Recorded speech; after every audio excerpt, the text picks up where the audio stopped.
விட்டு ஃபாஸ்டா பணம் பெற ஃபாஸ்ட் மணி கோல்ட் 9655796557. எதிர்கட்சி தலைவராக இருக்கக்கூடிய திமுகவின் முக்கிய நபராக இருக்கக்கூடிய உதயநிதி ஸ்டாலின் பக்கத்துல போயிட்டு மண்டபத்துல உட்கார்ந்து ஜாலியா சிரிச்சு பேசிக்கிட்டு என்னுடைய தம்பி எதிர்கட்சி தலைவர் திரு உதயநிதி ஸ்டாலின் அவர்கள்லாம் சொல்லிட்டு கை கோத்து சிரிச்சு விளையாடிட்டு இருந்த உங்களுடைய தலைவர் திமுகவுடைய பேச்சுக்கள் வரும்போதெல்லாம் இந்த 60 நாட்கள்ல திமுக மீது எதிர்ப்பா வந்த ஒவ்வொரு விஷயங்களுக்கும் என்ன பேசினார்? திமுக ஊப்பிங்க இருக்கு. இந்த ஊப்பிங்க கிட்ட கேட்கறேன், பைத்தியங்களா இவ்வளவு வாய் பேசுறீங்களே, உங்க பசங்க எங்க படிக்கிறாங்க? பிரைவேட் ஸ்கூல்ல தானே படிக்கிறாங்க. கூச்சமே இல்லாம உட்காந்துக்கிட்டு திமுக அதிமுகவை சப்போர்ட் பண்ணிக்கிட்டு பேசிக்கிட்டு முக்கியமாக திமுக சப்போர்ட் பண்ணிட்டு தாவேக்கா மேல இத்தனை கேள்வி எழுப்புறீங்களே, உங்களுக்குலாம் வெக்கம், மானம், சூடு, சொரண, ரோஷம் ஏதாவது ஒன்னாவது இருக்குதா உங்களுக்குலாம்? திமுக இருக்கும்போது ஏன் இந்த மாதிரி நிறுவனங்கள்லாம் வரவே இல்லை எனக்கு புரியவே மாட்டேங்குது. 1000 crore ப்ராஜெக்டா இங்க பாரு, 1000 crore என்ன 1000 crore எடுத்து பண்ணிடுவியா நீ? பொழந்துருவேன். 2000 கோடி எழுதி கொடு அப்படின்னு 1000 இருக்கிறதே 1000 crore 2000 கோடி போடு, 2000 போடு. யார் என்ன கேட்க போறா? உங்க அப்பா எங்க அப்பா யாரு கேட்க போறா? எங்க அப்பா கேட்க மாட்டாரு, உங்க அப்பா கேட்பாருன்னு எனக்கு தெரியாது. எங்க அப்பாட்ட நான் பேசிக்கிறேன் அப்படின்னு சொல்லிட்டு எங்க அப்பா வாங்க சொல்லுவாரு அப்படின்னு சொல்லி அழகா வந்து 2000 crore அந்த ப்ராஜெக்டை க்ளோஸ் பண்ணி டீல் பண்ணி கங்க்ராச்சுலேஷன்ஸ் வெரி குட் அப்படின்னு வெள்ளக்காரன் கையை பிடிச்சிப்பான் அப்படின்னு பேசிட்டு இருப்பான். நீங்க இங்கிலீஷே எனக்கு புரியாது, இவன் என்ன வேற ஏதோ மொழி பேச அப்படின்ட்டு கையை கொடுத்து அவர் அனுப்பி விட்டு 2000 கோடி அப்படிம்பாரு. அவங்க பணத்தை போட்டுறேன்னு சொன்னா போதும், என்ன மொழி வேணாலும் பேசுவாங்க திமுக. ஒருத்தவங்க வந்து டிராவல் பண்றாங்க சார், கரூர் டு சென்னை. அதுக்கு வந்து semi sleeper ultra deluxe bus வந்து புக் பண்ணியிருந்தாங்களாம் அவங்க எஸ்சிடிசில. பட் ஆனா அது வந்து கடைசி நேரத்துல ஏதோ பழுதாயிடுச்சு, அதனால கேன்சல் ஆயிடுச்சான் சார். திமுக ஆட்சியில அப்படின்னு இதுக்கு சொல்ல வருது, ஆனா சொல்லாம நான் என் வாயை முடிக்கிறேன். விடியல் பயணத்துல வந்து மகளிர் பயணம் மட்டும்தான் இருக்கு, அந்த விடியலை காணும். போச்சுல, அவ்வளவுதானே. 4ஆம் தேதி தான் விடியல் போச்சுல அவங்களுக்கு. என்ன 4ஆம் தேதி பார்த்தப்ப மேகமூட்டமா இருந்தப்ப தெரிய வேணாமா விடியல் போச்சுன்னு? உங்களுக்கு என்வலப் கவர்ல அடிச்சு பிராக்கெட்ல போட்டு உங்களுக்கு பேர் எழுதி அனுப்புனர் தமிழ்நாடு மக்கள் 2ன்னு போட்டு உங்களைய தமிழ்நாட்டுக்கு வெளியே அப்படின்னு போட்டு உங்க கவர் தூக்கி போட்டாங்க மக்களே.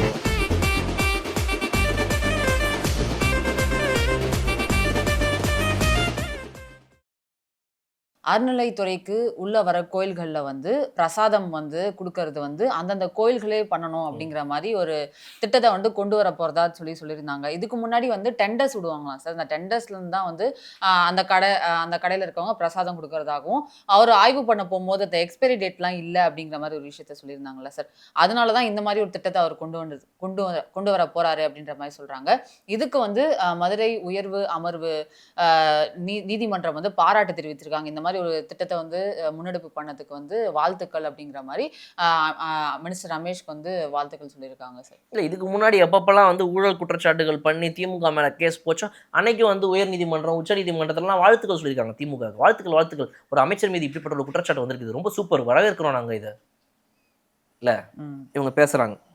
ஸோ என்னங்க இந்த இதில் பார்த்தீங்கன்னா இப்போ நான் வந்து குறிப்பிட்ட ஒரு இதில் நான் கவனிச்சிருக்கேன். என்னன்னா இப்போ ஸ்ரீரங்கம் கோயிலெலாம் நீங்கள் பார்த்தீங்க அப்படின்னா ஸ்ரீரங்கத்தை சுற்றி அந்த மாட வீதின்னு சொல்லுவாங்க தெரியுமா? அந்த மாட வீதியில் வடக்கு மாட வீதி, இந்த மாட வீதி, அந்த மாட வீதி இருக்கும்.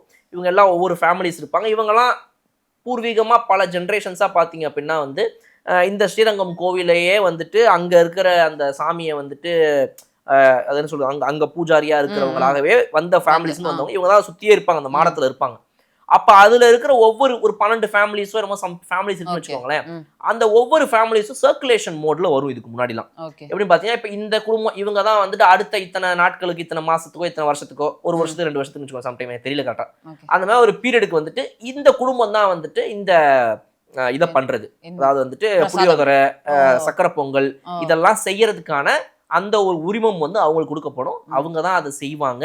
அதை விற்று அதுல இருந்து காசு வரும். அது எவ்வளோ இங்கே போகுது, எவ்வளோ அதை செஞ்சதுக்காக அவங்க எடுத்துப்பாங்க, அதெல்லாம் எனக்கு கரெக்டாக தெரியும். ஸோ இது வந்துட்டு ஒரு ஸ்ட்ரிக்டான ஒரு இதுவாக வந்து ஃபாலோ பண்ணுவாங்க. அடுத்தடுத்த ஃபேமிலிஸ்க்கு வாய்ப்புகள் கொடுக்கப்படும். இந்த கோயிலை சுற்றி இங்கேயே இருக்கக்கூடிய இந்த மாடத்திலே, ஏன்னா நிறைய பேர் பார்த்தீங்க அப்படின்னா இன்னுமே அங்கேருந்து அவங்களும் போயிட்டாங்க அப்படின்னா அந்த கோயிலில் யார் இருப்பான்ற ஒரு கேள்வி இருக்குது இல்லையா? ஸோ இன்னும் பல பேர் வந்துட்டு இந்த தொழிலையே விட்டுட்டு பூசாரியாக இல்லாமல் வேற ஒரு இடத்துக்கு வேற ஊருக்கு போயிட்டாலுமே கூட இன்னும் அதை நம்பி அங்கேயே பூசாரியா இருக்கக்கூடியவங்க இருப்பாங்க, ரைட்டா? ஸோ இப்போ அதுல இருந்து அந்த இந்த இதை சேர்ந்தவங்க, அந்த இதை சேர்ந்தவங்கன்னு சொல்லிட்டு நிறைய இருக்கும் இல்லையா, அவங்களோட சப்செக்ட்லாம், அந்த பிரிவுகளை சேர்ந்த இவங்கெல்லாம் இருப்பாங்க அந்த கோயிலை சுற்றி. அவங்க தான் வந்து ஒவ்வொருத்தங்களா மாறி மாறி செய்வாங்க. ஸோ இப்போ இவர் சொல்றது படி என்ன ஆகுது அப்படின்னா வந்துட்டு கோவிலே தான் செய்யணும். கோவிலோட ட்ரஸ்டின்னு யார் இருக்கிறாங்களோ, கோவிலுக்குள்ள வந்துட்டு இவங்க தான் இருக்கிறாங்க அப்படின்னா அப்ப அவங்க தான் செய்யணும். இந்த கோவிலுடைய அறநிலைத்துறையோடைய கீழே வர இந்த கோவில்கள்ல இந்த கோவில் தான் செய்யணும். அதே மாதிரி அவங்க செய்யறது எல்லாத்தையுமே வந்து மக்கள் பாக்குற மாதிரி இருக்கணும். இப்போ அந்த கண்ணாடி கிளாஸ்ல இருக்குல்ல சார், அவங்க எப்படி செய்யறாங்க என்ன ஏதுன்றத வந்து மக்கள் பாக்குற விதத்துல இருக்கணும் அப்படிங்கிற மாதிரியும் சொல்றாங்க. அதனால தூய்மையான ஒரு உணவு வந்து கிடைக்கும் பக்தர்களுக்கு அப்படிங்கிற ஒரு இதாகவும் இதை பார்க்கலாம் அப்படின்ற மாதிரி சொல்றாங்க சார். சொல்றாங்க. இது இவங்க சைட்ல இருந்து எப்படி ஏற்றுக்கொள்ளப்படுது, அவங்க அதுக்கு எப்படி ரியாக்ட் பண்றாங்க என்னங்கிறத நம்ம வந்து காத்திருந்து பார்க்கலாம். இப்படி நம்மளுடைய தரப்புல இருந்து கூட நம்ம வந்து யாரையாவது கேட்டுட்டு செக் பண்ணிட்டு சொல்லலாம். Okay sir. அதே மாதிரி ராஜ்மோகன் அவர்கள் மேல வந்து சீமான் அவர்கள் வந்து ஒரு ட்வீட் போட்டிருந்தாரு. இந்த மாதிரி தனியார் பள்ளிகளுக்கான அமைச்சராக தான் வந்து ராஜ்மோகன் செயல்படுறாரே தவிர அரசு பள்ளிகளை கண்டுக்கல அப்படின்ற மாதிரி விஷயத்த சொல்லியிருந்தாருல, அது வந்து கேட்டிருந்தாங்க. ராஜ்மோகன் அவர்கிட்ட அவர் வந்துட்டாரு, கேட்டிருந்தாங்க அவர்கிட்ட இந்த மாதிரி சீமான் அவர்கள் குற்றச்சாட்டு வைக்கிறாரு. தனியார் பள்ளிகள் வந்து அவங்களோட என்ஓசி இதெல்லாம் வந்து நான் எந்த பணம் இது இல்லாம கையெழுத்து போடுறோன்ற அணுகுமுறையை வந்து தப்பா பாக்குறாரு அவரு. அப்படி கிடையாது. இப்போ வந்து நான் அவங்ககிட்ட ஸ்ட்ரிக்டா சொல்லியிருக்கேன். என்ன அப்படின்னா, இப்போ வந்து பாருங்க, எந்த ஒரு பணமும் உங்ககிட்ட இருந்து வாங்காம சைன் பண்றது அப்படிங்கிறது லஞ்சத்துக்கு எதிரான எங்க இது. இப்போ லஞ்சம் நாங்கள் வாங்க மாட்டோம், அதுக்காக நாங்கள் சைன் பண்ணுறோம். அதே மாதிரி நீங்கள் குழந்தைகள்கிட்ட இருந்து அவங்க அப்பா அம்மா கிட்ட இருந்து எந்த விதமான அடிஷனல் அமௌண்ட்லாம் வாங்கக்கூடாது. அரசு என்ன இன்ஃப்ராஸ்ட்ரக்சர் ஃபீஸ் ஸ்ட்ரக்சர் கொடுத்துருக்காங்களோ அதை தான் நீங்கள் வந்து வாங்கணும் அப்படின்ற உறுதியை கொடுங்க அப்படின்ற மாதிரி சொல்லியிருக்கிறதாகவும் அது மென்ஷன் பண்ணியிருந்தாரு. அதே மாதிரி இதுக்கு முன்னாடி அந்த பணம்லாம் வாங்கிட்டு இருந்த பெரிய முதலைகள் வந்து இவரை ஏவி விட்டு இந்த மாதிரி கேள்வி கேட்க வைக்கிறாங்க அப்படின்ற மாதிரி சீமான் அவர்களுக்கான ரிப்ளையும் அவர் கொடுத்துருக்காரு. இதுல எனக்கு ஒரு கேள்விங்க, ஒவ்வொருத்தவங்கள்ட்ட ஒவ்வொரு கேள்வி. சீமான் அவர்களுக்காக போட்ட அந்த 4% ஓட்டு மக்கள் இருக்காங்களா, அவங்க கிட்ட ஒரு கேள்வி. இவ்வளோ சீமானுக்காக வந்து ஸ்டேட்டஸ் ரீல்ஸ் எல்லாம் போட்டுட்டு ஜாலியாக உட்காந்துட்டு இருக்காங்களா, அவங்க கிட்ட என்னோட ஒரே கேள்வி. உங்களுடைய சீமான் அவர்கள் இதுக்கு முன்னாடி ஒரு 2-3 வாரங்களுக்கு முன்னாடி இந்த பள்ளிக்கல்வித்துறையிலேயே பல பிரைவேட் ஸ்கூல்ஸ் கிட்ட, சிபிஎஸ்இ ஸ்கூல்ஸ் கிட்ட இதுக்கு முன்னாடி இந்த கவர்மெண்ட்ஸு இந்த ரெனியூவலுக்காக, லைசன்ஸ் ரெனியூவலுக்காக இவ்வளோ லட்சம் பணத்தை வாங்கினாங்க. 30 லட்சம் 25 to 30 lakhs பணத்தை வாங்கினாங்க ஒரு முறையும் லைசன்ஸ் ரெனியூவல். ரைட்டுங்களா? அது ஒவ்வொரு சுற்றுக்கும் வாங்கி அதுக்கப்புறம் தான் கொடுத்தாங்க அப்படிங்கிற குற்றச்சாட்டு வந்தப்ப உங்களுடைய சீமான் என்ன பண்ணிக்கிட்டு இருந்தார்?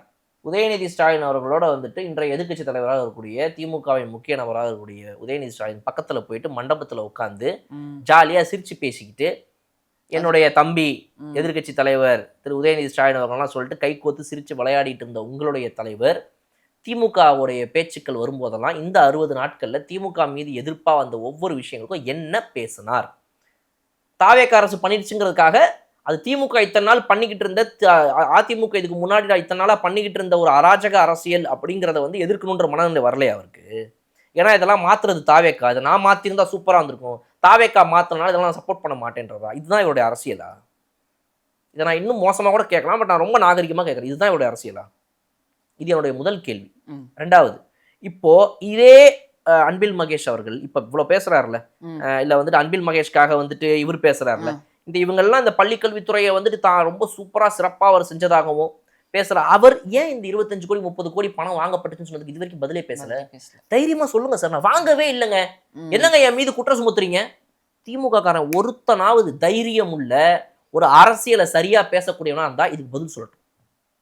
ஒரு திமுக காரனாவது ஒழுங்கா பதில் பேச தெரிஞ்ச ஒருத்தரா இருந்தா பதில் சொல்லட்டும். நான் நிஜமா கேட்கறேன், இதுக்கெல்லாம் உங்கள்கிட்ட பதிலே இருக்காதா? இதெல்லாம் செலக்டிவ் கொஸ்டின்ஸா விட்டுருவீங்களா? இந்த கொஸ்டின் பேப்பர் எக்ஸாம் ஹாலில் வாங்கினவொடனே எனக்கு தெரியாத கொஸ்டின் தான் வந்து டக்கு டக்குன்னு அதை விட்டுட்டு தெரிஞ்ச கொஸ்டின் மட்டும் பதில் எழுதிட்டு வருவோம்.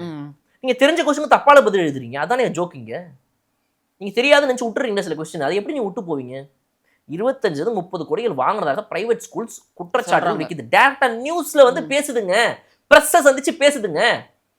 கூச்சமே இல்லாம உட்காந்துக்கிட்டு திமுக அதிமுகவை சப்போர்ட் பண்ணிக்கிட்டு பேசிக்கிட்டு, முக்கியமா திமுக சப்போர்ட் பண்ணிட்டு தாவேக்கா மேல இத்தனை கேள்வி எழுப்புறீங்களா? உங்களுக்குலாம் வெக்கம், மானம், சூடு, சொரண, ரோஷம் ஏதாவது ஒன்னாவது இருக்குதா உங்களுக்குலாம்?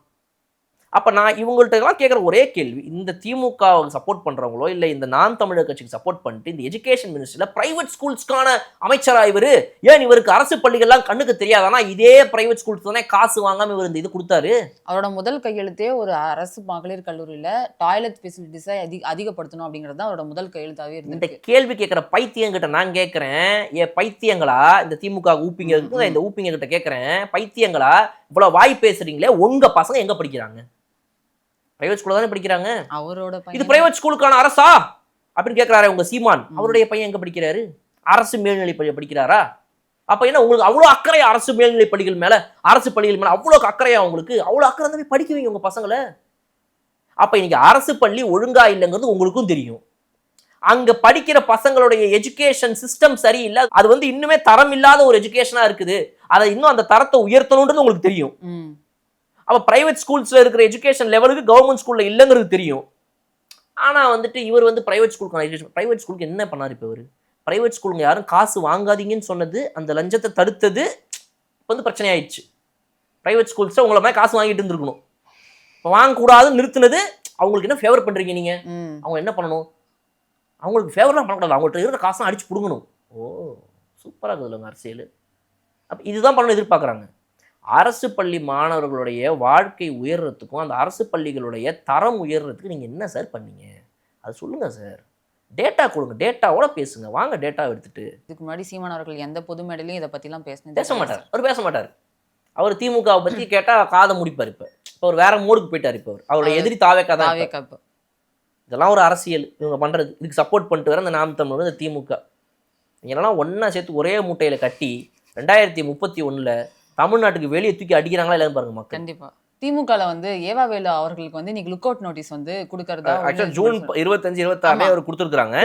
லுக் அவுட் நோட்டீஸ் இப்ப கேன்சல் பண்ணப்பட்டிருக்கு. ஆமா, அவர் வந்து இப்ப சிங்கப்பூர்ல அவருக்கு உடல்நிலை சரியில்லை அப்படின்னு சொல்லிட்டு ஐசியூல அட்மிட் ஆயிருக்காரு அப்படிலாம் சொல்லி ஒரு நியூஸ்லாம் வெளில வந்துச்சு. அந்த லுக் அவுட் நோட்டீஸை வந்து கேன்சல் பண்றாங்க இப்போ. ஏன்னா அவர் வந்து ஜூலை 15th வந்து இங்க அப்பியர் ஆகணும் அப்படின்ற மாதிரி ஒரு இது கொடுத்திருக்காங்க. 12ஆம் தேதி வந்துடுறாரு இந்தியாவுக்கு. ஐயா 12ஆம் தேதி இந்தியாவுக்கு வந்துடுறாரு. அவருடைய ட்ரீட்மெண்ட்லாம் அதே மாதிரி செந்தில் பாலாஜி அவர்களுக்கு சொல்லி ஜாமீன் வாங்கி இருப்பாங்க. இன்னைக்கு ஆஜராகல. 12ஆம் தேதி அவர் இந்தியாவுக்கு வந்துடுறாருங்க. சரி அப்ப 15ஆம் தேதி கோர்ட்டுக்கு வர சொல்லிருந்தாங்க. ஐயோ என்னடா இது, சரி வர சொல்றேன் ஐயா அப்படின்னு இந்த மாதிரி கேசஸ் எல்லாம் இழுத்துட்டு போயிட்டே இருப்பாங்க. அவருக்கு வயசானவர், உடம்பு சரியில்லை, இதை போய் எப்படி இழுத்துட்டு போறேன்னு சொல்ற முடியும் நீங்க? இல்ல சார் வந்து ஆமா இல்ல இவ்வளவு உடல்நிலை சரியில்லைங்க என்னங்க நீங்க பேசிட்டு இருக்கீங்க? உடல்நிலை சரியில்லைங்க, அது எப்படி இல்லன்னு நீங்க ப்ரூவ் பண்ண முடியுமா? என்ன உடல்நிலையா செக் பண்ணா தெரிய போகுது உடல்நிலை. சிங்கப்பூர் டாக்டர்லாம் இப்ப என்ன பண்ணிருக்காங்க? உட்காந்து சிங்கப்பூர் டாக்டர் செக் பண்ணி ரிப்போர்ட்டோட வருவாரு அவரு. ஃபேக் ரிப்போர்ட்ஸோட வருவாரு. ஏதாவது சும்மா பேசுறாங்க. உடம்பு சரியில்லைன்னா உடம்பு சரியில்லை, அவ்வளவு வேற கிடையாது. அதனால சரி பண்ணிருவாரு, அதை விட்டுருங்க. அவர் சரியாயிட்டு இப்ப வந்திருக்காரு. 15ஆம் தேதி கோர்ட்ல ஆஜராவார், அவ்வளவுதான் சொல்லிட்டாரு. சொன்ன வார்த்தையை காப்பாத்துறவங்க திமுக காரங்க தெரியுது சார் வந்துருவாங்க. தமிழ்நாடு முதலமைச்சர் வந்து இன்னைக்கு ஹிட்டாச்சி கம்பெனி அவங்களோட கொலாப் பண்ணி கிட்டத்தட்ட 1000 கோடி முதலீடு பண்ணியிருக்காங்க சார். அது மட்டும் இல்லாமல் இதில் வந்து ஒரு 1000 தொழில்நுட்ப வல்லுநர்களுக்கு வேலை கிடைக்கும் அப்படிங்கிற மாதிரி சொல்கிறாங்க சார். அதுக்கான கையெழுத்து வந்து கீர்த்தனா அமைச்சர் டிஎம்கே கிட்ட கொடுக்கணுங்க. இதெல்லாம் எவ்வளோ அழகாக நடத்தியிருப்பாங்க. இது என்ன இந்த மாதிரி நிறுவனங்கள் 500 கோடி வச்சுட்டு திருப்பி 500 கோடி மட்டும் திமுக இருக்கும்போது ஏன் இந்த மாதிரி நிறுவனங்கள்லாம் வரவே இல்லை எனக்கு புரியவே மாட்டேங்குது. 1000 crore ப்ராஜெக்டா? இங்கே பாரு 1000 crore என்ன 1000 crore எடுத்து பண்ணிடுவேன். நீ பண்ணிடுவியா? நீ பொழந்துருவேன். 2000 கோடி எழுதி கொடு அப்படின்னு. 1000 இருக்கிறதே 1000 crore 2000 கோடி போடு. 2000 போடு. யார் என்ன கேட்க போறா? உங்க அப்பா எங்க அப்பா யாரு கேட்க போறா? எங்க அப்பா கேட்க மாட்டாரு. உங்க அப்பா கேட்பாருன்னு எனக்கு தெரியாது. எங்க அப்பாட்ட நான் பேசிக்கிறேன் அப்படின்னு சொல்லிட்டு எங்க அப்பா வாங்க சொல்லுவாரு அப்படின்னு சொல்லி அழகா வந்து 2000 crore அந்த ப்ராஜெக்டை க்ளோஸ் பண்ணி டீல் பண்ணி கங்க்ராச்சுலேஷன்ஸ் வெரி குட் அப்படின்னு வெள்ளக்காரன் கையை பிடிச்சி அப்படின்னு பேசிட்டு இருப்பான். இங்கிலீஷே எனக்கு புரியாது, இவன் என்ன வேற ஏதோ மொழி பேச அப்படின்ட்டு கையை கொடுத்து அவர் அனுப்பி விட்டு 2000 கோடி 2000 அப்படிம்பாரு. அவங்க பணத்தை போட்டுறேன்னு சொன்னா போதும், என்ன மொழி வேணாலும் பேசுவாங்க திமுக அப்படின்ட்டு பேசி பணத்தை வந்து வாங்கிட்டு அப்புறம் அதுக்கப்புறம் அவன் யாருன்னு தெரியாது, எதுவும் தெரியாது, ப்ராஜெக்ட் நடக்காது, அடுத்த ஆட்சி வந்துடும், அப்புறம் அப்படியே டாட்டா காட்டிட்டு கிளம்பி போயிட்டே இருப்பாங்க. அதெல்லாம் வந்து மாசு. அதே மாதிரி இன்னொரு விஷயம் சார், இன்னைக்கு தலைமைச் செயலகத்தில் வந்து தொழில் முதலீட்டு ஊக்குவிப்பு மற்றும் வர்த்தகத்துறை சார்பில் நடைபெற்ற நிகழ்வில் திருநெல்வேலி மாவட்டம் சிப்காட் கங்கை கொண்டான் தொழிற்பூங்காவில் 15,000 கோடி ரூபாய் முதலீட்டில் 2670 நபர்களுக்கு வேலைவாய்ப்பு அளிக்கும் வகையில் விக்ரம் சோலார் நிறுவனத்தின் மின்கல ஆற்றல் சேமிப்பு அமைப்புகள் அதாவது பேட்டரி எனர்ஜி ஸ்டோரேஜ் சிஸ்டம் அப்படின்ற ஒரு உற்பத்தி ஆலைக்கான ஒரு ஒப்பந்தமும் இன்னைக்கு கையெழுத்தா இருக்கு. நாம சொன்ன ஹிட்டாச்சி கம்பெனி நேத்து, இன்னைக்கு இது இந்த மாதிரி தினமும் ஒரு ஒப்பந்தம் நடந்துகிட்டு இருக்கு சார். இந்த மாதிரி ஒப்பந்தங்கள்லாம் போட்டு அந்த பணத்தை மொத்தத்தையுமே வந்து வச்சு ப்ராஜெக்ட் பண்ணுங்கன்னு சொல்லிட்டு ஆமா அந்த ப்ராஜெக்ட்லயே அந்த இதெல்லாம் நடந்து அது மாதிரி ஒரு போரிங்கான ஒரு அரசியல். இது என்னங்க மக்களுக்கு நல்லது நடக்கிற அரசியல் சார். ஒரு 30% முதல்ல வந்து அப்ஃப்ரண்ட் கட் ஆஃப் வாங்கிட்டு அதை வச்சுக்கிட்டு அதுக்கப்புறமா அதெல்லாம் பண்ணணும்.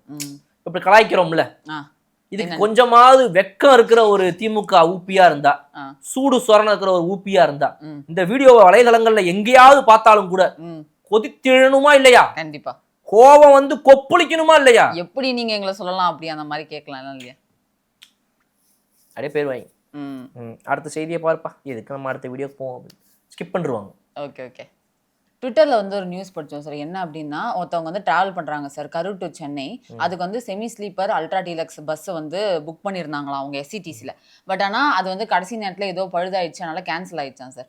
அதனால இப்போ வந்து அடுத்த நாள் அவங்க வந்து வேலைக்கு போகணும். அதனால இவ்வளோ நேரம் வந்து ட்ராவல் பண்ணுறோம், படுத்துட்டே ட்ராவல் பண்ணலாம் தான் அந்த திமுக ஆட்சியில் அப்படின்னு இதுக்கு சொல்ல வருது. ஆனால் சொல்லாம நான் என் வாயை முடிக்கிறேன். இதுக்கு ஒரு எக்ஸாம்பிள் நீங்கள் சொல்லுங்க, விஷயத்த சொல்லுங்க. அடுத்த நாள் வந்து வேலைக்கு போகணும், ஸோ படுத்துட்டே போகணும் அப்படின்றதால அந்த பஸ் புக் பண்ணேன். ஸோ இன்னொரு பஸ் இருந்திருக்கு அந்த டைம்ல பழுதா இருந்தனால 2x3 சீட்டர் பஸ்லாம் இருக்கும் இல்லையா, நார்மல் பஸ், ஏசிலாம் இல்லாம நார்மல் பஸ். இந்த சைடு 3 சீட்டு, இந்த சைடு 2 சீட்டு, அந்த பஸ் தான் இருந்திருக்கு. ஸோ போய் கேட்டிருக்காங்க இந்த மாதிரி, நான் அதில் புக் பண்ணேன், அது வந்து இந்த மாதிரி ஆயிடுச்சுங்க, அதனால ஒன்றும் பண்ண முடியாது, நீங்க இதுல வேணா ஏறிக்கோங்க, இதுல என்ன கட்டணமோ அது மட்டும் தான் வாங்குவோம் நாங்க அப்படின்னு சொல்லியிருக்காங்க. இல்லைங்க, எனக்கு வந்து அடுத்த பஸ் ஏதாவது இருந்துச்சுன்னா, அதாவது அல்ட்ரா டீலக்ஸ் பஸ் இருந்துச்சுன்னா அதுல வேணா கொடுத்துருங்க, இல்லைன்னா என் பணத்தை ஃபுல்லா ரீஃபண்ட் பண்ணிருங்க, இதை பத்தி யார்ட்டையாவது மேலதிகாரிட்ட பேசினா சரி நான் பேசுறேன் அப்படின்னு அவங்க சொல்லியிருக்காங்க. அதுக்கு அவங்களே வந்து, அதாவது அந்த கண்டக்டர்ஸ், அங்க இருக்கிற டிரைவர்ஸ் அவங்களே சரி, அவங்க போய் அவங்க மேலதிகாரிட்ட பேசிட்டு அவங்களோட அல்ட்ரா டீலக்ஸ் பஸ்ஸுக்கு புக் பண்ணாங்க இல்லையா, அந்த காசை ஃபுல்லா கொடுத்துட்டு நீங்க இந்த பஸ்ல ஏறிக்கோங்க அப்படின்ற மாதிரி சொல்லியிருக்காங்க. இது வந்து பஸ் கொடுக்கறது அதெல்லாம் தான் தாண்டி அந்த ப்ராசஸ் நடக்குது இல்லையா, எனக்கு இந்த கேன்சல் ஆச்சு, திருப்பி அந்த பணம் கிடைக்குமா இல்லையா, நான் கரெக்டா போவனா இல்லையான்ற ஒரு அந்த ஒரு பதட்டம், அந்த குழப்பெல்லாம் இருக்கு இல்லையா கடைசி மினிட்ல, அது எதுவுமே இல்லாம பணமும் வந்துருச்சு, அவங்க கரெக்டா டிராவலும் பண்றாங்க அப்படிங்கிற விஷயம் வந்து ஒரு பெரிய மாற்றமா இருக்கும். இதுக்கு முன்னாடி திமுக அதிமுக எல்லாம் அலையாளன்னு அலைய விட்டுருப்பாங்க, இல்ல நான் ஏன் உனக்கு பதில் சொல்லணுன்ற ஒரு ஆட்டிடியூட்ல தான் இருந்திருப்பாங்க. ஆனா இப்ப அந்த மாதிரி இல்ல, இது ஒரு பெரிய மாற்றமா நாங்க பாக்குறோம் போக்குவரத்து துறையில இருந்து அப்படின்ற மாதிரி ஒருத்தர் சொல்லி ட்வீட் போட்டிருந்தாங்க. ட்வீட் போட்டிருக்காரு, அவரோட எக்ஸ்பீரியன்ஸை பத்தி அவர் போட்டிருக்காரு. என்ன ஒரு வருத்தம் அப்படின்னா, இப்போதே திமுகவுடைய ஆட்சியில் இந்த மாதிரி நடந்துருந்துச்சுன்னா, எஸ்இடிசி பஸ்ஸில் ஏறுற ஒருத்தர், ஒரு வயதானவரோ இல்லை 40 வயது மிடில் ஏஜ் மேனோ யாரோ ஒருத்தர், அவர் இந்த மாதிரி வந்து நான் புக் பண்ணது வந்துட்டு வேற ஒரு பஸ், அதை விட கம்மியான பஸ்ஸில் தான் இப்போ அவைலபிள் இருக்குது, ஏதோ வந்து பிரச்சனைன்னு சொல்றீங்க, எனக்கு அதெல்லாம் வேணாங்க, நான் படுத்துட்டு போகணும் தான் புக் பண்ணேன், நான் உட்காந்துட்டுலாம் போக முடியாது அப்படின்னு சொன்னா, அப்படியா கொஞ்சம் ஓரமாக உட்காரு அப்படின்னு சொல்லி அவரை உட்கார விட்டுட்டு அவர் திருமணம் பஸ் எடுத்துட்டு ஓடி போயிடுவாங்க. நடந்திருக்கும். இந்த மாதிரி ஒரு பஸ் டிரைவருக்கான ஒரு, அதாவது அவங்களுடைய போக்கு ஏன் அப்படி இருந்துச்சு அப்படின்னா, அவங்கள வழி நடத்துற இடத்துல இருக்கிறவங்க சரியா இல்லை. நீ என்ன பண்ணாலும் சரி, நீ நானே டிரைவர் ஆகிறதுக்கு பஸ்ஸுக்கு வந்துட்டு யார்கிட்ட கொடுத்து எங்க இருந்து அமைச்சர் வரைக்கும் கட்டிங் கொடுத்து தான் நான் பஸ் டிரைவர் வேலைக்கே வந்தேன்றவங்களாம் இருப்பாங்க. அப்ப அரசாங்க உத்தியோகத்துக்கு எந்த வேலையா இருந்தாலும் பரவாயில்ல, பஸ் டிரைவர்ல இருந்து பெரிய ஐஏஎஸ் பதவி வரைக்கும் எங்க வேணாலும் திமுகவுக்கு தேவைப்பட்டவங்க அதுக்குள்ளே போறதுக்கு எப்படி வேணாலும் வழிவகுத்து போயிடுவாங்க அவங்க. ஸோ அப்படி இருக்கிறவங்க வந்துட்டு அன்னைக்கு அப்படிதான் பதில் பேசினாங்க. இன்னைக்கு தாவேக அரசு, நீங்க எப்படி உள்ள வந்தீங்கன்னா எங்களுக்கு தெரியாது, இப்ப இருக்கிற அரசு கிட்ட நீங்க எப்படி இருக்கணும்ன்றத வேணா நாங்க உங்களுக்கு சொல்லித்தரோம், அப்படி இருந்தீங்கன்னா நீங்க இங்க இருப்பீங்க, இல்லன்னா உங்க வீட்டோட வீடா நீங்க உங்க வீட்டுல இருப்பீங்க, ஃபேமிலி டைம் ஸ்பெண்ட் பண்ணணும்னு வீக்கெண்ட் கேட்டீங்கன்னா உங்களுக்கு வீக் டேஸும் உங்க லீவு தான், நீங்க வந்து ஆல் 7 days வீட்ல இருக்கலாம் அப்படின்னு அழகா டைம் ஸ்பெண்ட் பண்ணலாம் வீட்ல அப்படின்னு சொல்லி அனுப்பிச்சு வச்சிருவாங்க. அது வந்து பக்கத்துல இருக்கிற யாராவது ஒருத்தர் வந்து என்ன இதெல்லாம் பார்த்துட்டு சும்மா இருக்காதையா, நம்ம இந்த மாதிரிலாம் கேள்வி கேட்காம இருந்தோம் அப்படின்னா அப்ப நாளைக்கு எல்லாரையும் திரும்ப சொல்லிடுவாங்க, எல்லாருமே ஒன்னா சேர்ந்து போராடுவோம் அப்படின்னா ஒன்னா போலாம் அப்படின்னு ஒன்னா அனுப்பிடுவாங்க. ஒன்னா எல்லாரும் வீட்டுக்கு போயிட்டு அந்த பெஞ்ச் மொத்தம் அந்த டேபிள் மொத்தமும் ஆஃப் ஆயிடும், புதுசா ஒரு 10 பேர் உள்ள வருவாங்க. அதனால அந்த மாதிரி ஆட்டமெல்லாம் இப்ப இந்த ஆட்சியில பண்ண முடியாதனால இன்னைக்கு வந்து பொறுப்பா பதில் சொல்ல வேண்டிய இடத்துல இருக்கிறவங்க பொறுப்பா பதில் சொல்றாங்க. அது மக்களுக்கு புதுசா இருக்கு, நம்ம கேட்டா பதில் சொல்றாங்க, மதிக்கிறாங்க, வாயா அந்த பக்கம் இந்த வண்டி தான் இன்னைக்கு இருக்குது அப்படின்லாம் சொல்லாம, பதிலே சொல்லாம இந்த கண்டக்டர் டிரைவருங்க ஆட்டிடியூட் பாத்தீங்கன்னா பதிலே சொல்ல மாட்டாங்க, இந்த வண்டி தான், ஏறுங்க ஏறுமா, 2வது தடவை நீங்க அழுத்தி கேட்டீங்கன்னா ஏறுங்க வரும், அந்த பாடி லாங்குவேஜ் அப்படிதான். ஆமா ஐயா வண்டி எடுப்பீங்களா கொஞ்சம் பாத்துங்க அப்படி நம்ம கிஞ்சனும் அவங்க கிட்ட அப்படி வச்சிருந்த காலம் போய் இன்னைக்கு பாத்தீங்கன்னா உருப்படியான பதில் வருது அப்படிங்கும்போது நல்ல விஷயம். இன்னொன்னு அவர்கிட்ட வந்துட்டு நீங்க இதுல ஏறினீங்கன்னா இதுக்கு என்ன ஃபண்டோ அதை எடுத்துட்டு நீங்க புக்கிங் பண்ணதுல இருந்து மிச்ச காசு உங்கள்கிட்ட கொடுத்துருவோம், அந்த பஸ்ஸுக்கான காசு தாங்க. இவர் வந்து முழு ரீஃபண்ட் எனக்கு வேணும்னா முழு ரீஃபண்டே அவருக்கு வந்து கொடுத்துட்டாங்க. ரீசெண்டாக வந்து முதல்வர் விஜய் அவர்கள் வந்து அம்மா உணவகத்தை வந்து சீரமைப்பு பண்ணணும் அப்படின்ற ஒரு ஆர்டரை கொடுத்துருந்தாருல்ல சார், அதுக்காக வந்து 17 கோடியே 30 லட்சம் வந்து ஒதுக்கீடு பண்ணியிருந்தாங்க அது சீரமைக்கணும் அப்படிங்கிறதுனால. இதில் எப்படி ஒரு டிஃப்ரென்ஸ் தெரியுது அப்படின்னா, இந்த 50 நாளைக்கு முன்னாடி, அதாவது மார்ச் மாதம் அப்படிலாம் சொல்லி சொன்னாங்க திமுகவின் பொற்காலத்தின் போது, அப்போ வந்து கிட்டத்தட்ட 75,000 பேர் வந்து சாப்பிட்றதாகவும் அம்மா உணவகத்தில் வந்து சாப்பிட்றாங்க அப்படின்ற மாதிரியும், இப்போ கிட்டத்தட்ட டபுள் ஆயிருக்கு, கிட்டத்தட்ட 1,50,000 பேர் வந்து இப்போ தினசரி அம்மா உணவகத்தில் வந்து சாப்பிட்டு இருக்காங்க அப்படிங்கிற மாதிரி ஒரு டேட்டா வந்து சொல்லியிருக்காங்க சார். இதை டபுள் மடங்கு ஆகியிருக்கு இப்போ அம்மா உணவகத்தை வந்து சீரமைப்பு பண்ண பின்னாடி. சட்ட ஒழுங்கு பிரச்சனை அவ்வளவு ஆயிடுச்சுல தமிழ்நாட்டுல. வீட்டுல பிரச்சனை, பொண்டாட்டிக்கும் புருஷனுக்கும் சண்டை. அதனால வீட்டுல சாப்பிடாதவங்கலாம் வந்துட்டு வெளியே வந்துட்டு அம்மா உணவகத்துல சாப்பிடுறாங்க இன்னைக்கு. அதனால அதாவது தாவேக ஆட்சி வந்ததுக்கு அப்புறம் குடும்ப பிரச்சனைகள் அதிகமாயிடுச்சு. ஒரே விலைவாசி ஏறி போயிடுச்சு, பெட்ரோல் விலை ஏறி போயிடுச்சு. எல்லாத்துக்கும் காரணம் தாவேக. ரைட்டுங்களா? Okay sir. அம்மா உணவகம் வளர்ந்ததுக்கும் தாவேக தான். அமெரிக்காவுக்கு ஈராக்கு சண்டை வந்ததுக்கு காரணம் தாவேக. ஓகே. எல்லாத்துக்கும் காரணம் தாவேக. ரைட்டுங்களா? உங்க வீட்டு மாடியில இந்த கிளிப்பு காணாம போனதுக்கு காரணம் தாவேக. ரைட்டா? எல்லாத்துக்கும் காரணம் தாவேக. அதனால வந்து அந்த பிரச்சனையின் காரணத்தினால 2 வீட்டுக்குள்ள இருக்கிற புருஷனை மாட்டி அடிச்சுக்கிறனால, சாப்பாடு போடாதனால புருஷனுங்கெல்லாம் வீட்டுல வந்து சாப்பிடாம வெளியே வந்து அம்மா உணவகத்துல சாப்பிடுறாங்க. வே ஆஃப் திங்கிங் டிஎம்கேவே பயங்கரமா இருக்கு. முற்போக்கா இருக்கும். ரொம்ப வீட்டுக்கும் வைஃப் ஹஸ்பண்டுக்கும் சண்டை வருது, அது சட்ட ஒழுங்கு பிரச்சனை. அதனால வெளில வந்து இங்க சாப்பிடுறாங்க. அதனால எல்லாம் 1.5 லட்சம் ஆயிடுச்சு. அதெல்லாம் சூப்பரா வந்து அந்த டைம்ல பாத்தீங்கன்னா திமுக ஆட்சி காலத்துலலாம் பாத்தீங்க அப்படின்னா அம்மா உணவகம் ஆகுது அப்படின்னு சொல்லி, அதெல்லாம் நம்ம பீரியட்லலாம் வந்து சும்மா கடமைக்கு 4 நடத்திலாம் கேட்பாங்க, மற்றதெல்லாம் தூக்கி கலாசு அப்படின்ற மாதிரி வந்து அதுக்கு ஒரு ஃபண்டையும் அலாட் பண்ணாம, அதை கண்டுக்காம, அதை சும்மா கடமைக்கு அதில் யார் இருக்கிறாங்களோ அவங்க இருந்துட்டு போட்டும், அவங்க 4 சம்பளம் மூலமா போகட்டும், அவ்வளோதான். நம்ம நாளெலாம் அதை எடுத்துலாம் நடத்த முடியாதுன்னு சொல்லி அப்படியே கடப்புல போட்டிருந்த ஒரு ப்ராஜெக்டை இன்னைக்கு திரும்பவும் எடுத்து ரிவைவ் பண்ணி மக்களுக்கு நல்லது அப்படிங்கும்போது, தரமான உணவு கிடைக்குது அப்படின்றதுலாம் மக்களுக்கு நல்லது கிடைக்கிற ஒரு ப்ராஜெக்ட்டுங்கும் போது, அதுல ஒரு திட்டங்கும் போது அது போகட்டும். நம்ம எந்த கட்சி வந்து கொண்டு வந்து இன்ட்ரடியூஸ் பண்ணதான் என்ன அப்படின்னு நினைக்கிற ஒரு கட்சிக்கு ஸ்டிக்கர் மாடல் ஆட்சி அப்படின்னு ஒரு பேர். அப்போ நான் இதுக்கு ஒரு கேள்வி கேட்டு இந்த வீடியோவை நீங்கள் முடிக்கலான்னு நினைக்கிறேன். வேற ஏதாவது விஷயம் வச்சிருக்கீங்களா? இருக்குதா? இப்போ இதுக்கு மாதிரி நான் இன்னைக்கு இது ஒரு கேள்வி கேட்குறேன். தாவேகாவை ஸ்டிக்கர் மாடல் ஆட்சின்னு சொல்கிறாங்கல்ல. ஆமாம் சார். இன்னைக்கு இவங்க சொல்கிறாங்கல்ல, நாங்கள் தான் காலை உணவு திட்டத்தை கொண்டு வந்தோம் பள்ளிகளுக்கு. ஆமாம். அப்போ அந்த பள்ளிகளுக்கு நீங்கள் காலை உணவு கொடுக்கறதுக்கு முன்னாடி மதிய உணவுன்னு சொல்லிட்டு எம்ஜிஆர் அவர்கள் கொண்டு வந்தார். அதை கொண்டு வந்தாங்களே, அந்த எம்ஜிஆர் அவர்கள் அதில் முட்டையை சேர்த்தாரு. அதுக்கு முன்னாடி காமராஜர் காலத்துல அதை அவங்க ஃபுட்டு போட ஆரம்பிச்சாங்க, மதிய சாப்பாடு. 1920களிலேயே பார்த்தீங்க அப்படின்னா நம்முடைய தமிழ்நாட்டில் வந்துட்டு இந்த மாதிரிலாம் வந்துட்டு ஸ்கூல் ஸ்டூடெண்ட்ஸுங்களுக்கு ஃபுட்டு அப்பப்போ கொடுக்கறதுன்றது இருந்திருக்குது நீதி கட்சி காலத்திலேயே. ஆனால் அதை வந்து தினசரி இங்கே சாப்பாடு இருக்கும், நீ வான்னு கொண்டு வந்து காமராஜர், அதில் முட்டையை சேர்த்தவர் எம்ஜிஆர். அப்புறம் அதுக்கு பதிலாக இப்போ பிரேக்ஃபாஸ்ட்னு ஆக்குனது நீங்க. இப்போ இதை உங்களோட ஸ்டிக்கர் ஆச்சுன்னு சொல்ல முடியுமா? சொல்லணும் சார். அதாவது நியாயமா பார்த்தீங்க அப்படின்னா அது ஒரு அப்கிரேட். ஆமாம். ஒரு விஷயம் இருக்குது, அதை நீங்க அடுத்த விஷயத்துக்கு அப்கிரேட் பண்ணலாம். நான் தான் அதை பண்ணேன்னு சொல்ல முடியாது. அதை நீங்க அதுல வந்து பெருமையே பட்டுக்காதீங்க. ஏன்னா யார் அதை பெருமைப்பட்டுக்கலாம் அப்படின்னா, நான் பண்ணதே 10 விஷயம்தான், 10 நல்லது. அவங்க அதை பத்தி பெருமையா பேசலாம், தாராளமா பேசலாம். ரைட்டா? நான் பண்ணது மொத்தம் 10. அதுல 8 பார்த்தனா என் குடும்பத்துக்கு ஊழல், கொள்ளை, ஃபுல்லா ப்ராப்பர்ட்டிஸ், ஃபுல்லா மணி, ரியல் எஸ்டேட் எல்லாம் பண்ணி பல பல பல பல பலன் இருந்தோம்.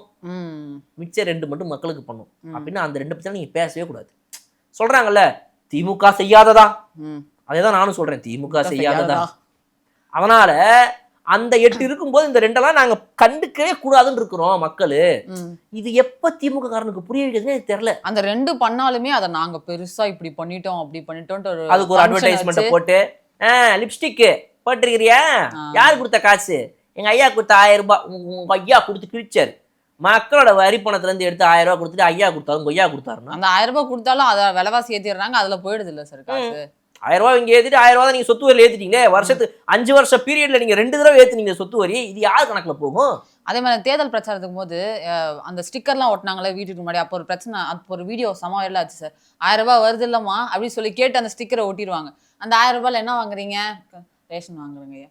வேற அது வேற அது வேற அது, இன்னும் எவ்வளவுதான் 1000 ரூபாய்க்கு எவ்வளவு வாங்குவாங்க? கொடுக்கறது 1000 ரூபாய். என் மனசு குளிர்ற வரைக்கும் நீ சொல்லிட்டே இருக்கணும். பொய்யா சொல்லு, எனக்கு சும்மா கேட்க சூப்பரா இருக்கும். 1000 ரூபாய்க்கு நான் 10 ஏக்கர் லேண்ட் வாங்கி போட்டேன், அதுல ஒரு வீடு கட்டினேன், என்ன வேணா சொல்லு, ஸ்விம்மிங் பூல் வச்சேன், ஹெலிகாப்டர் இறக்குனேன், எல்லாத்தையும் சொல்லு. 1000 ரூபாயில ஐயோ எனக்கு ரொம்ப மனசு குளிரும். இப்படி நம்ம பேசணும்னு வச்சுக்கோங்களேன், டக்குன்னு வேற மோடுக்கு போயிடுவாங்க. ஆனா திமுக மாதிரி ஒரு பச்சவந்திக்காரங்க நான் பார்த்ததே இல்லைங்க. அவங்க மோடு மாறிட்டே இருக்கும். இப்படி பேசி வச்சுக்கோங்களேன், உங்களுக்குலாம் எங்கேயா தெரியும் அந்த ஏழைங்களுடைய 1000 ரூபாயோட கஷ்டம், அந்த 1000 ரூபாய் வச்சு எவ்வளோ பேர் அப்படி சென்டிமெண்ட்லாம் பேசி நம்மளை கட்டணம் ஆக்கிடுவாங்க. நான் எங்கடா அப்படி பேசினேன், அப்படியே மாற்றி மாற்றி மாற்றி உருட்டுன்னு உருட்டி மக்களோட பணத்தை நல்லா ஏப்பம் விட்டு நல்லா செழித்து கொழுத்து போய் இவங்க வந்து நல்லா உட்காந்துட்டு இருப்பாங்க. வீட்டில் இருக்காங்க இப்போ அப்படி சொல்லலாம். நிறைய பேர் வீட்டில் இருக்கிறாங்க, நிறைய பேர் வந்துட்டு இன்னும் சட்டமன்றத்துக்கு வந்துட்டு போயிட்டு இருக்கிறாங்க. அவங்களுக்கு அந்த சுமையை குறைக்கணுங்கிறது தான் மக்களுடைய ஒரே எண்ணங்க. இன்னைக்கு தமிழ்நாட்டில் இருக்கிற மக்களுக்குலாம் நீங்கள் பார்த்தீங்க அப்படின்னா பல பேர்கிட்ட வந்துட்டு இப்போ கூட நீங்கள் பார்த்துருப்பீங்க, காலையில் ஒரு தனியார் யூடியூப் சேனலுடைய ஒரு வீடியோ வருது. அதில் வந்துட்டு மக்கள்கிட்ட போய் கேட்குறாங்க, எங்களுக்கு அந்த 2500 வேணாம், எங்களுக்கு அந்த 6 சிலிண்டர் வேணாம். ஐயா அதெல்லாம் வேணாம் ஐயா, அந்த காசெல்லாம் எடுத்து நீங்கள் மக்களுக்கு வச்சுக்கிற ஒவ்வொருத்தவங்க கடனை கட்டுங்க, அத்தியாவசியத்தை கொடுங்க அப்படின்னு மக்கள் சொல்ல ஆரம்பிச்சிட்டாங்க. மக்கள் சொல்ல ஆரம்பிச்சிட்டாங்க. ஒவ்வொரு சேனல் போய் எடுக்கிறதையும் கொடுத்து கேட்குறாங்க. மக்கள் தெளிவாகிறாங்க, எங்களுக்கு அதெல்லாம் வேணாம், அதுக்கு நீ எக்ஸ்ட்ராவா கடன் வாங்கி தான் பண்ணணும் எங்களுக்கு தெரியும், வேணாம், நீங்க முதல்ல கடனை குறைங்க. அவங்க ஒரு சவால் விட்டுருக்கானுங்க பாருங்க உங்களுக்கு. நீங்க வந்து 10 லட்சம் கோடி கடன்ல நிக்கிறத 21 லட்சம் கோடியா நிறுத்தலன்னா நான் என் பேரை மாத்திக்கிறேன்னு ஒருத்தவங்க சவால் விட்டாரு பாருங்க. அதை நடத்தாம நீங்க காட்டுங்க. இதுக்கு முன்னாடி வரலாறு வந்துட்டு டபுள் ஆயிட்டே போயிட்டு இருந்திருக்குது. 2.5 லட்சம் 5 லட்சம் 10 லட்சம்னு போனது 20 லட்சமா போகாது. அவ்வளவு கடன் வாங்க வேண்டிய அவசியம் கிடையாது. கடனே வாங்காம இல்ல கம்மியான கடனை கூட வாங்கி 5 வருஷத்தை ஓட்ட முடியும், தாவேக்க அதை நிரூபிக்கட்டும் அப்படின்னு மக்கள் இன்னைக்கு முதல் முறையா ஒரு அரசு மீது இவ்வளவு அக்கறை கொள்றாங்க. ஏன்ட்ட தானே அடிச்ச குடுன்றது கேட்கறது போய், ஐயா தயவு செய்து அவங்க அடிச்சு எடுத்துட்டு போயிட்டாங்க, உங்ககிட்ட அதெல்லாம் எது இல்லைன்னு உங்களுக்கு தெரியும், நீங்க நியாயமா நடத்துங்க, எங்களுக்கு அதெல்லாம் வேணாம்னு சொல்றாங்க மக்கள். உங்ககிட்ட யாராவது அப்படி சொன்னாங்களா? ஏய் இங்கே பாரு, செந்தில் பாலாஜிலாம் இந்த தடவை உள்ள தூக்கி வைக்க போறாங்களா, வேணான்னு சொல்லு, வர கரூர்ல வர இடைத்தேர்தல் வருதாமா, அவருக்குலாம் ஃபண்ட்லாம் யார் வெளியே கொடுப்பா அப்புறம் அப்படின்னு கேட்கறாங்க நான் மக்கள். 15,000 ரூபாலாம் கிடையாது. இந்த தடவை இடைத்தேர்தல் தோத்து போனவங்க எப்படியாவது ஜெயிக்கணும்னு ஆர்வத்தில் இருப்பாங்க. குறைஞ்சது 25,000 வருமாடா, எவன் வேணா வந்துட்டு வெளியூர்ல வேலை பார்த்துருக்கீங்களோ தயவுசெய்து கிளம்பி இடைத்தேர்தல் அப்பெல்லாம் வந்துருங்க தொகுதிக்கு அப்படின்னு கரூர்காரங்க ஜாலியாக பேசிட்டு இருக்காங்களாமா. அந்த அளவுக்கு இருக்கிற நேரத்துல இன்னைக்கு புஷி ஆனந்த் அவர்கள் போறாரு, ஒரு கிராமத்துல ஒரு மக்களை பாக்குறாரு. அவங்கலாம் அவர்கிட்ட போயிட்டு, ஐயா எப்படி இருக்காரு, நல்லா இருக்காருங்களா, சிஎம் ஐயா நான் கேட்டதான் சொல்லுங்க அப்படின்னு. இதெல்லாம் உங்களுக்கு நீங்க கனவுல நினைச்சா கூட நடக்காது. விழுப்புரம்ல போயிருந்தாரு, அங்க தூய்மை பணியாளர்கள்லாம் உட்காந்துட்டாங்க. அவர்கிட்ட மாசம் எவ்வளவு சம்பளம் வருதுன்னா அவங்க 6,000 ரூபாய் தான் வருது. அவங்க ரொட்டீன் சொல்றாங்க, காலைல வந்து அதெல்லாம் பண்ணுவோம் இதெல்லாம் பண்ணுவோம்னு சொன்னாங்க. அப்படியா அவ்வளவு கம்மியா வருதா? அப்புறம் கலெக்டர் ஐயாட்ட சொல்றேன், உங்க கடன்லாம் கேட்டிருக்கீங்கல்ல, அது ஒரு 50,000 ரூபாய் தர சொல்லியிருக்கேன், இப்போதைக்கு இது பாருங்க, இதுல இன்னும் என்னென்ன வேணும் சொல்லுங்க, நான் கேட்டு பண்ண சொல்றேன் அப்படின்னு சொல்லி சொன்னாரு.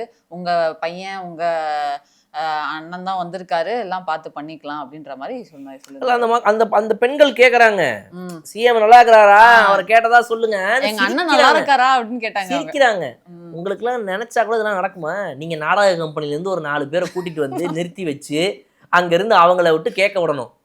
ஐயா ஒரு வந்தவனேன்ட்டு பின்னாடி தட்டுறதுக்கு ஒரு 2 பேரு இப்படி முதுகுல தட்டினா அந்த அம்மா டக்குன்னு உடனே, ஐயா நாங்க நல்லா இருக்கோம் ஐயா கேட்கறதுக்கு முன்னாடி அந்த அம்மாவுக்கு தெரியாதுல பாவம், ஐயா அவங்கள நல்லா இருக்கிறாரான்னு கேட்டா நீங்க நல்லா இருக்கிறீங்கன்னு சொல்லணும். ஐயா அவங்களை பார்த்தா என்னம்மா அப்படிம்பாரு, அப்ப நீங்க நல்லா இருக்கிறேன்னு சொல்லணும். அப்படி இவன் ஐயா வரப்போறாருன்னு தெரிஞ்சுட்டு தட்டுவான் பாருங்க, ஐயா நான் நல்லா இருக்கேன் ஏன்றுவாங்க இந்த அம்மா. ஏன்னா அவங்க அவ்வளவு ப்ரிப்பேர்டு. பாவம் அவங்க அந்த ஏழை எளிய மக்களை நாடக கம்பெனி ஆர்டிஸ்டா மாத்தி என்னென்ன சேட்டையை பண்ணிருப்பீங்க நீங்க. மகளிர் விடியல் பயணம் அப்படின்ட்டு 2021 ஸ்டாலின் அவர்கள் அவரோட முதல் கையெழுத்தே அதுதான் சார், மகளிர் விடியல் பயணம் அப்படின்னு சொல்லி. இன்னைக்கு வரையும் மாறு தட்டி சொல்றாங்க அது மகளிர் விடியல் பயணம் நாங்கள் கொண்டு வந்தது அப்படின்னு சொல்லிட்டு. இப்போ இன்னைக்கு வந்து மகளிர் விடியல் பயணத்துல வந்து மகளிர் பயணம் மட்டும்தான் இருக்கு. அந்த விடியலை காணும் போச்சுல, அவ்வளவுதானே. 4ஆம் தேதி தான் விடியல் போச்சுல அவங்களுக்கு. அதுக்கப்புறம் என்ன, 4ஆம் தேதி பார்த்தப்ப மேகமூட்டமா இருந்தப்ப தெரிய வேணாமா விடியல் போச்சுன்னு. சரி ஆமா விடியலை தூக்கிட்டாங்க. இப்ப என்ன சொல்ல போறீங்க, ஸ்டிக்கர் அரசா? இல்ல சார், அது அந்த மாதிரி சன் நியூஸ்ல தான் பார்த்தோம் அந்த நியூஸை. அவங்க எப்படி போட்டாங்கன்னா, விடியலை நீக்கிய தாவேக அரசு. அவங்க போடுற கேப்ஷனு விடியலை நீக்கிய தாவேக அரசு. அவங்களுக்கு அதாவது எல்லாம் அந்த கண்டென்ட்லாம் போட்டு மகளிர் விடியல் பயணத்தை மகளிர் பயணமாக மாற்றம் ஏற்படுத்திய தாவேக அரசு. மாற்றம்க்கு கொட்டேஷன், மகளிர் பயணத்துக்கு ஒரு கொட்டேஷன், இந்த மாதிரிலாம் போட்டிருந்தாங்க. என்ன கொட்டேஷன் வேணா போட்டுக்கோங்க, உங்களுக்கு என்வலப் கவர்ல அடிச்சு பிராக்கெட்ல போட்டு உங்களுக்கு பேர் எழுதி அனுப்புனர் தமிழ்நாடு மக்கள் 2ன்னு போட்டு உங்களைய தமிழ்நாட்டுக்கு வெளியே அப்படின்னு போட்டு உங்க கவர் தூக்கி போட்டாங்க மக்கள். அது போய் தமிழ்நாடு பார்டருக்கு வெளியே உளுந்துருச்சு. அது எந்த ஒரு பார்டர் இருக்குன்றதை பார்த்து நீங்க எடுத்துக்கோங்க உங்க கட்சியை. மாத்துறதுக்கான ஒரு இதெல்லாம் பிரச்சனை, அதாவது மாத்தணும் அப்படின்றதுக்காகலாம் எதுவும் மாத்தல. அது ஏன் விடியல்ன்றத வரல அப்படிங்கறத நாங்க அதிகாரிகள்கிட்ட கேட்டிருக்கோம். விளக்கம் அவங்க தரதா சொல்லியிருக்காங்க. என்ன டெக்னிக்கல் இஷ்யூவா, அது என்ன பிரச்சனைன்றத பார்த்து சொல்றேன்னு போக்குவரத்து துறை சொல்லியிருக்காங்க. அதனால 4ஆம் தேதி காலையிலேயே அறிவாலயத்துல இருந்து விடியல் கிளம்பிடுச்சு. அதனால வந்து விடியலையே தூக்குனாலும் கூட கவலைப்பட வேணாம். 2031 தான் இருக்குல்ல, ஐயோ 6 மாசம் தானே அவங்களுக்கு டைம், திரும்ப வந்துடும் விடியல்னு சொல்லுங்க. ஓகே சார், நன்றி சார். தங்கம் விற்று ஃபாஸ்டா பணம் பெற ஃபாஸ்ட் மணி கோல்ட் 9655796557.